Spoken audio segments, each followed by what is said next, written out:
Hi everyone. तो कैसे हैं आप सभी? आई होप आप सभी स्टूडेंट ठीक होंगे। तो मैं विवेक आपका फिर से स्वागत करता हूं आपके नए परिवार कॉलेज अपडेट्स में।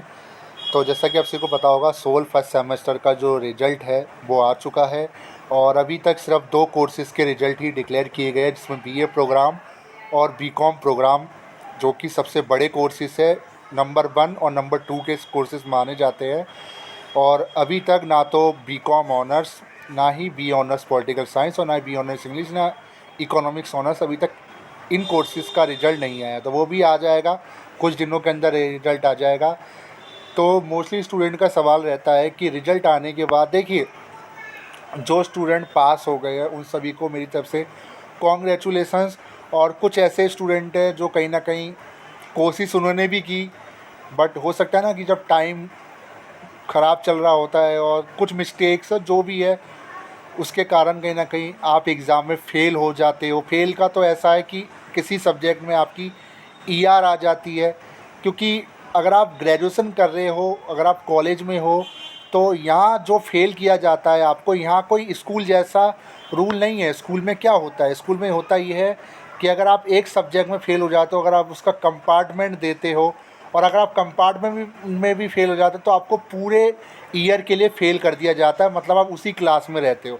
बट कॉलेज में ऐसा रूल नहीं होता। कॉलेज के अंदर आपको उसी पेपर में जिसमें आपकी कंपार्टमेंट है, जिसमें आपकी ईआर है, इसमें ईआर बोला जाता है, जिसमें आपकी बैक है, उसको बार बार देने का मौका आपको मिलेगा जब तक आपका कोर्स का ड्यूरेशन चलेगा। मतलब आपको उन एग्ज़ाम को दोबारा से नहीं देना, उन पेपरों को दोबारा से नहीं देना है जिनमें आप पास हो गए। तो कॉलेज की सबसे बड़ी फैसिलिटी मुझे ये अच्छी लगती है कि आपको उन एग्ज़ाम को नहीं देना। अगर मान लीजिए आपने बैक का एग्ज़ाम दिया और आप रह जाते तो आप दोबारा से उसको दे सकते हो अगले सेमेस्टर में। ठीक है, तो फर्स्ट सेमेस्टर का रिजल्ट आ गया है, कुछ कोर्सेज़ का, कुछ का भी आ जाएगा। तो एग्ज़ाम में फ़ेल हो गए, अब क्या करें? ईआर सब्जेक्ट का एग्ज़ाम कब होगा? ईआर आ गई है सब्जेक्ट में, अब क्या होगा? कुछ क्या मुझे अगले सेमेस्टर में एडमिशन मिलेगा, नहीं मिलेगा? तो देखिए, मैं आपको सिंपल सी बात बता दूं, मोस्टली स्टूडेंट अभी भी ऐसे हैं जिनको नहीं पता चल रहा कि मैं पास हूँ या फेल हूँ। तो पहले तो मैं आपको मार्कशीट दिखा देता हूँ। मेरी कोशिश यही रहती है कि आपको ज़्यादा से ज़्यादा आप तक अवेयरनेस करना, आप तक जानकारी पहुँचाना, और आप अवेयर रहे कि कौन सी जानकारी आपके लिए इम्पोर्टेंट है। ठीक है, तो हम मार्कशीट पे चलते हैं, जो कि सोल की फर्स्ट सेमेस्टर की मार्कशीट है, हम उसी से डिस्कस करेंगे। तो ये एक स्टूडेंट की मार्कशीट है और अब ज़रा मैं बता देता हूँ, सिंपल है, चेक करने का तरीका मैं आपको बता देता हूँ, मैं बार बार बताता हुआ आ रहा हूँ। ये जो रिजल्ट वाला सेक्शन होगा ना, ये आपका ब्लैंक होना चाहिए। अगर ये ब्लैंक है, यानी आप किसी भी सब्जेक्ट में फेल नहीं है। ठीक है, सिंपल सही बात है, सिंपल सा रूल है। अगर आपका ये जो सेक्शन है ब्लैंक है, यानी आप पास है। एसजीपी आ गया है, एसजीपी को 10 से मल्टीप्लाई कर लो, आपका परसेंटेज आ जाएगा, इस सेमेस्टर में आपने कितना परसेंटेज अचीव किया है। ठीक है, तो रिजल्ट सेक्शन इनका ब्लॉक है।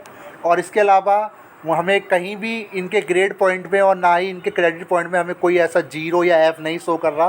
और इनका ब्लैंक है, मेन तो ब्लैंक है, यानी ये इस सेमेस्टर को इन्होंने सक्सेसफुली कंप्लीट कर लिया और हर सब्जेक्ट में ये पास हो गए। अब देखिए, अब अगर आपके रिजल्ट वाले सेक्शन में ईआर शो कर रहा है, ईआर, तो ईआर का मतलब है कि आप उस सब्जेक्ट में फ़ेल हो गए। अब आप कैसे पता करोगे कि मैं किस सब्जेक्ट में फ़ेल हुआ हूँ?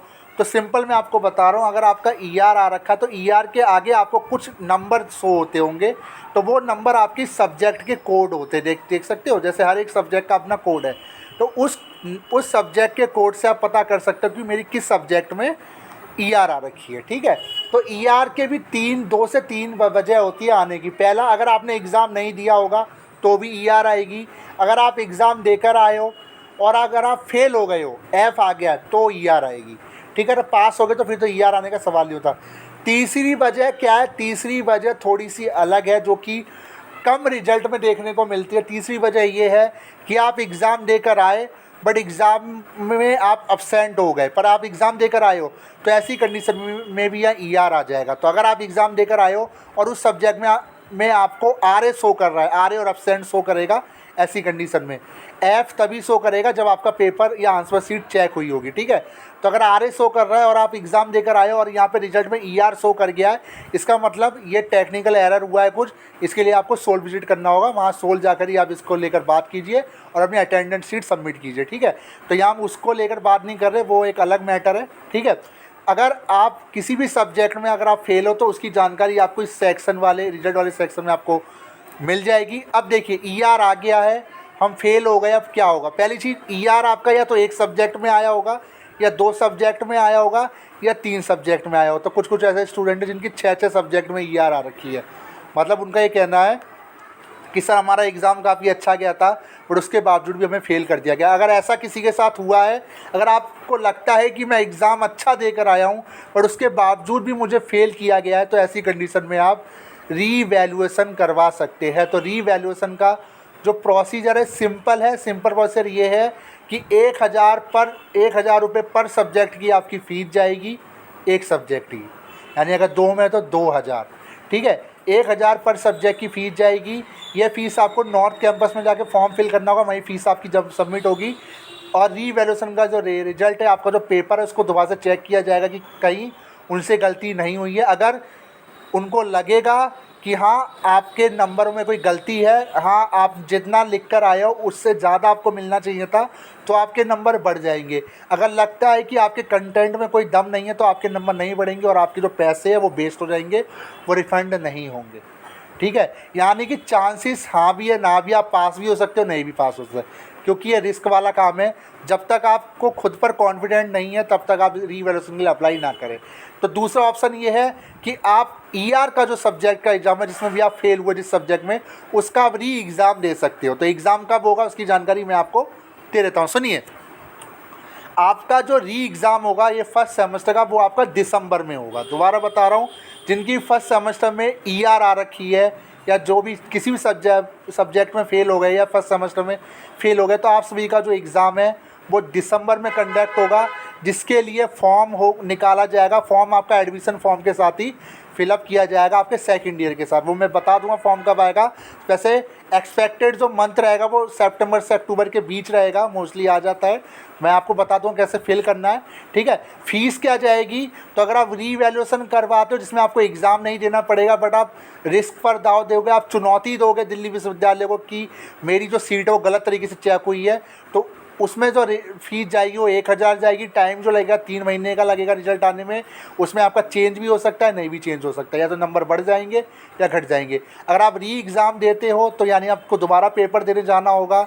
आपकी जो फ़ीस जाएगी री एग्ज़ाम की यानी ER सब्जेक्ट के एग्ज़ाम की, वो आपकी 400 रुपये पर 400 से लेकर 500 रुपये पर सब्जेक्ट के हिसाब से जाएगी, ठीक है। जा सकती है क्योंकि आपका न्यू पोर्शन है। तो पिछले साल जो फ़ीस थी वो 400 से 500 रुपये थी, बट इस बार का फ़ीस को लेकर कोई ना कंक्लूजन नहीं निकाला गया है। तो हो सकता है कि आपको फ्री भी दिया जा सकता है, क्योंकि कुछ स्टूडेंट को फ्री भी दिया गया था, तो वो देखने वाली बात है जब फॉर्म आएगा। बट हो सकता है कि आपको पेमेंट करना पड़े ER सब्जेक्ट की। तो मोस्टली ER सब्जेक्ट की पेमेंट करनी पड़ती है, क्योंकि जिसकी फ़ीस होती है 400 से 500। तो आप 500 रुपये पर सब्जेक्ट जोड़ के चलिए अभी के लिए, ठीक है। तो फॉर्म आपका मैंने बता दिया, जब आएंगे मैं बता दूंगा। और फेल अगर हो गए हो तो कोई दिक्कत वाली बात नहीं है। अगर आपकी बैक आई है, अगर आपको लगता है कि मैं इस पेपर को चैलेंज करूंगा, मेरा जो रिजल्ट है मैं चैलेंज करूंगा, तो आप उस सब्जेक्ट को चैलेंज कर सकते हो 1,000 रुपये देकर, और दोबारा से वो रिज़ल्ट निकाला जाएगा। अगर आप पास हो जाते तो पास हो जाएगा, नहीं हो जाए तो एज इट इज़ रिज़ल्ट में कोई चेंजेस नहीं होगा। और बाकी एक चीज़ और मैं बार बार आपको बता रहा हूँ, तभी आप रीवैल्यूएशन करवाना जब आप अपने ऊपर विश्वास है कि मैं इतना लिख कर आया हूँ कि मुझे कोई टीचर फेल नहीं कर सकता, ठीक है। और दूसरी चीज़, आप हमेशा पास फेल चेक करने के लिए रिजल्ट वाले सेक्शन को देखिए कि क्या वो ब्लैंक है यानी आप पास है।